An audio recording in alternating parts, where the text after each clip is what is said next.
অসমত খাৰিজ মুছলমান বিবাহ আৰু বিচ্ছেদ আইন 1935 কেবিনেট বৈঠকত কেইবাটাও গুৰুত্বপূৰ্ণ সিদ্ধান্ত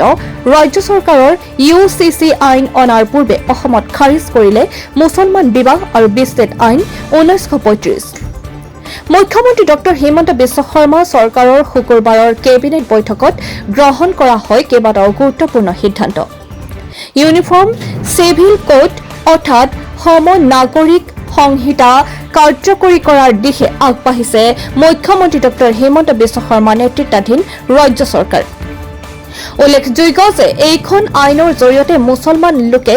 সম্পন্ন কৰিছিল বহু বিবাহ মুছলমান ধৰ্মাৱলম্বী লোকৰ বাবে থকা এই বিশেষ আইনৰ অধীনত বিবাহ আৰু বিচ্ছেদ বা তালাক সম্পন্ন হৈছিল কিন্তু এতিয়াৰে পৰা বহু বিবাহ প্ৰথা বন্ধ কৰি এখন আইনৰ অধীনত বিবাহ সম্পন্ন কৰিব লাগিব ইয়াৰ জৰিয়তে সমাজত কম বয়সৰ বিবাহ ৰোধ কৰিব পৰা যাব বুলি মন্তব্য মন্ত্ৰী Jayanta মল্লবৰুৱাৰ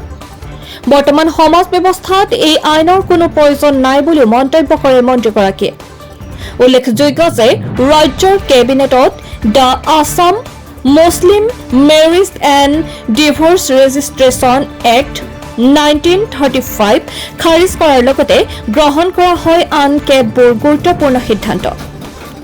news desk report জনজাগৰণ live